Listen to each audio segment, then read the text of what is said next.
Hi, welcome to another of our Success with People livecast sessions. I'm Trevor E.S. Smith, and I'll be your guide through the next 35 minutes.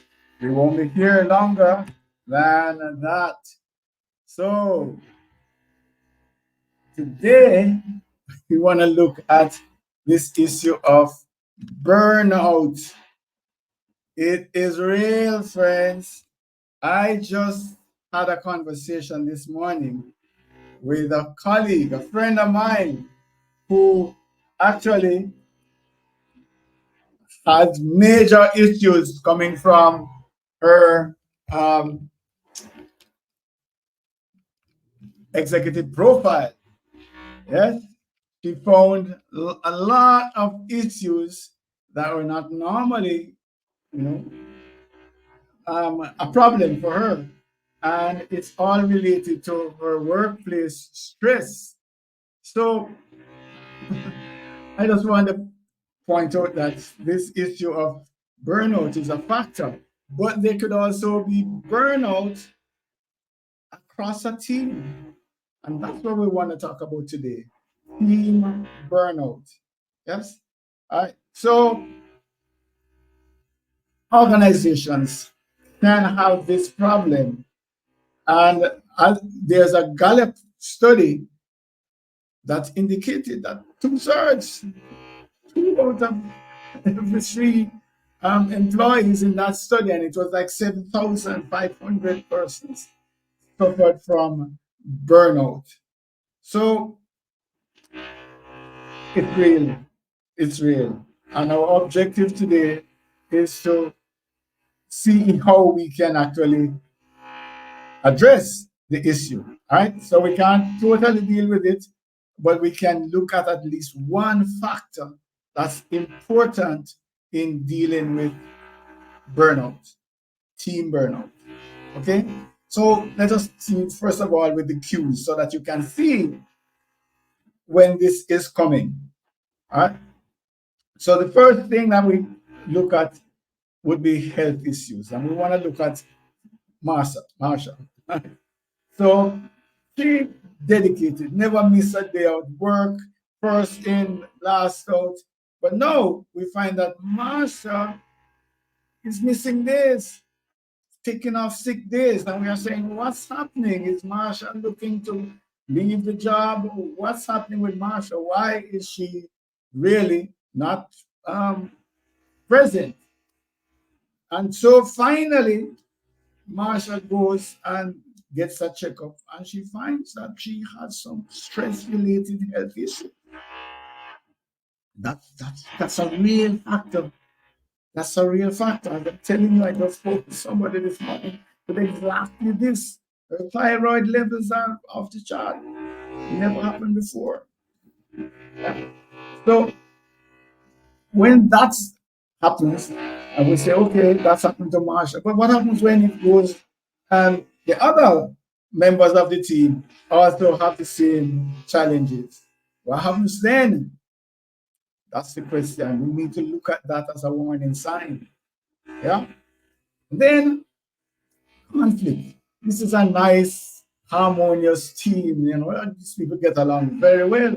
But here is a situation now where they seem to be at Dagger's Run. Well, not quite at Dagger's Run, but there seem to be little conflicts coming up at small things that they would normally overlook.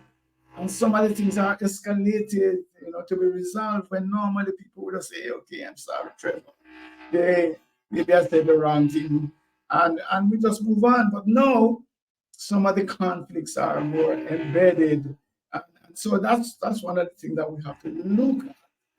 What is it that's causing this shift, this change in this team? Yeah? Then the other one, of course, productivity. The numbers don't lie. The statistics are indicating that the output is just not the same. Yeah, it's taking longer to do things. We're getting less out in a day. We're getting more calls in from customers or clients about issues that we thought could have been resolved. What's happening here? Why is this taking place? So those are some of the cues that might be pointing to chronic group team, if you want to look at it just as team burnout. Another another indicator is low engagement levels. This is perhaps harder to identify because um, we know that Gallup has been doing studies over the years that have shown perennial issues related to staff turnover. Their studies indicate that two-thirds, up to two-thirds of employees are just going through the motions and not really engaged at work. So this one might be hard to pick up, but that's, when we think it gets even worse, then there might be a sign. And of course, ultimately, if you have not been picking up the signs, when Marsha comes and says, "Hey, I can't do anymore, I'm out," yeah, then you might want to look at what's going to happen if you don't take action, because you're going to start to end up with empty cubicles. You're going to lose staff members, talent was hard to acquire and would be even harder to maintain, because the word out now would be that your environment is challenging, to put it this way. I don't want to use the word toxic, but that people are running away from your environment because of the high levels of stress and etc. So, is there something that you can do? What is it that you can do? No. Let me be clear. I'm not here to give you an answer to all the challenges, because it's going to be difficult. Some of the thing is just overload. That there's just more work than man hours. And so I can't fix that, because it means hiring and maybe you don't have the resources to hire. So there are several factors that could lead to burnout that we can't address. But there's one, and that's where I want to look at. There's one that we can deal with. And so it relates to the assignment of tasks. What is it that we are doing? Yeah? Someone just told me that I completed an assignment, and when I completed it, I felt disgusted. You hear me? I felt disgusted having done completed it, because I just didn't want to do it. So you know that when you're enjoying your work, there is duty. You feel comfortable. You don't ignore the time. But when you get tasks to do that really and truly drive you up a creek, add stress. And so the key now then is to look at how we are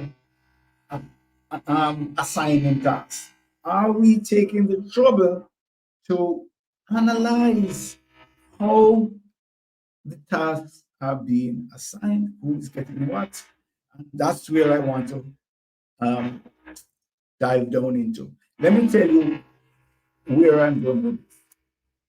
We have done projects where we have been invited to add a behavioral component to job descriptions. So the normal job descriptions don't actually talk about the behavior that would best fit this relationship. So let me just share, for example.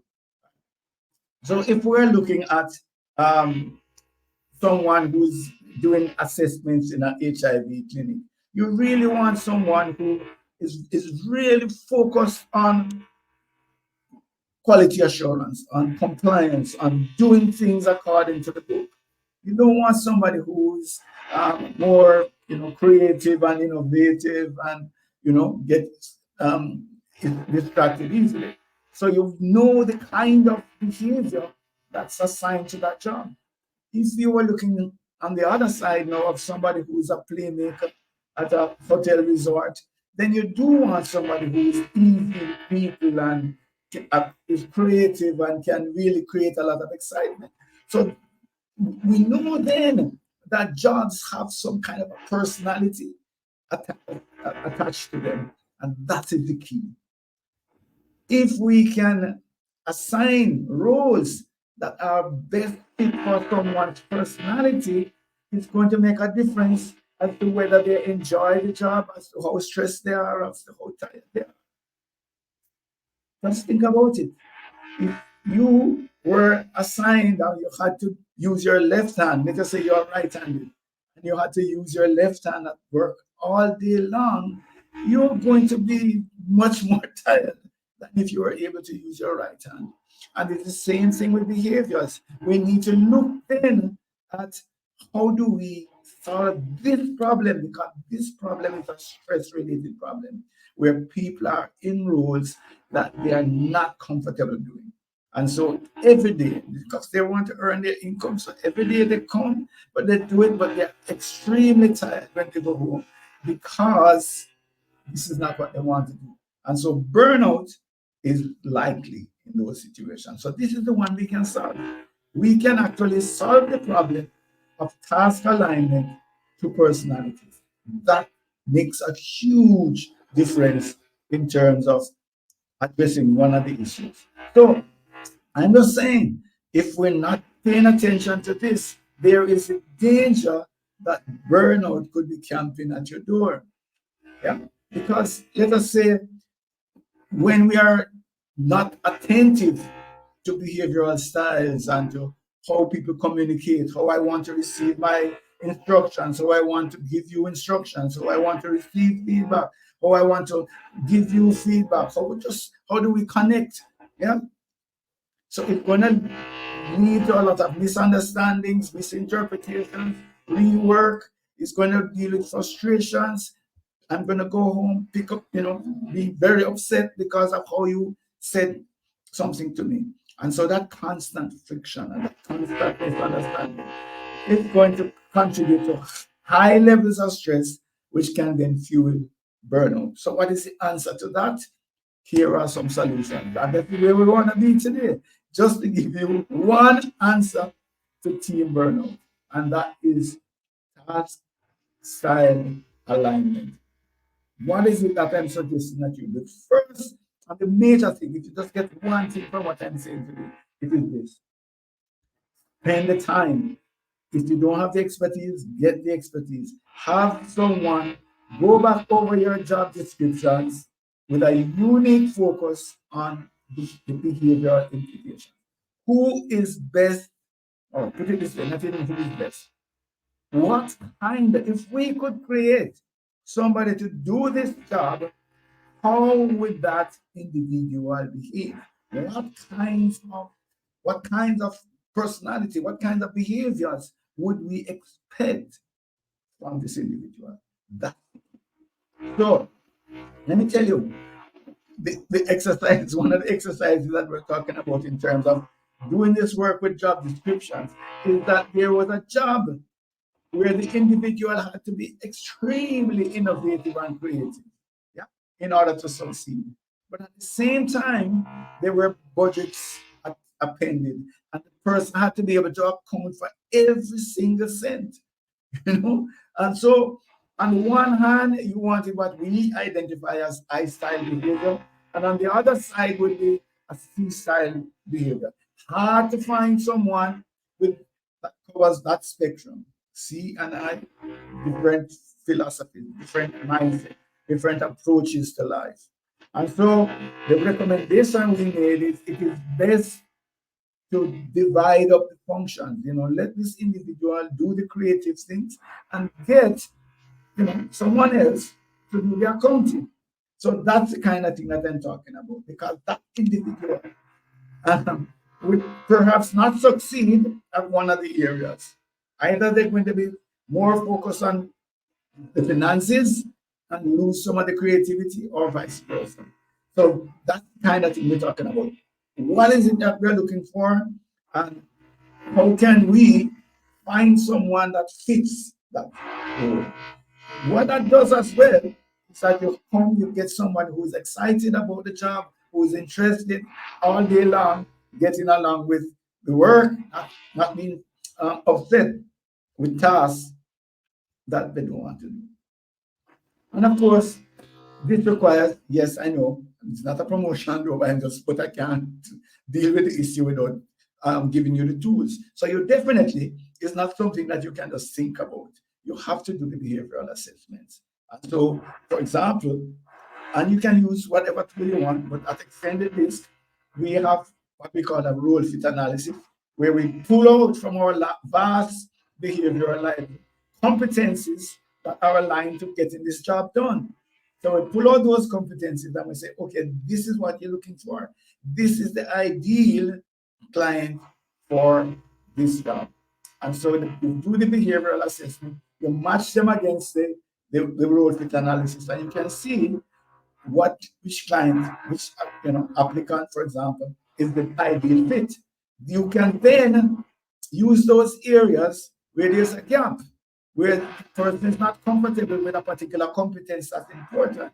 And then you can say, this is training, this is the coaching. We're gonna help you to bridge those gaps. So that's basically what it is. Because if you look at the map on the right, you have certain areas, and we're not saying that people can't function um, against their comfort area. We're not saying that. All they're saying though is that certain jobs require certain kind of behavior, and if you're filling that role, then you need to behave in those ways.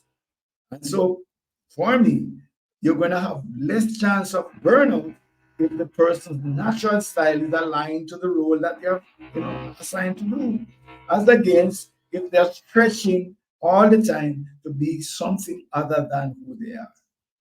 That's the idea. So the I think then action to solve one aspect of burnout, burnout is one, review your job descriptions.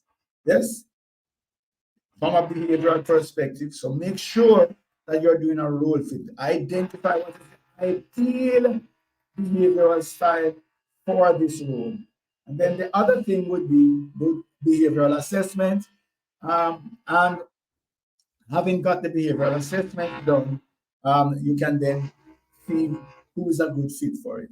And of course, you keep reviewing and refining the process over time.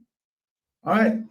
So that's basically what I wanted to share with you today. So we're going to be out much quicker than normal, but don't want to just drag on, but just dragging on sick. So here are some things. And I want to ask you a question quick before you go.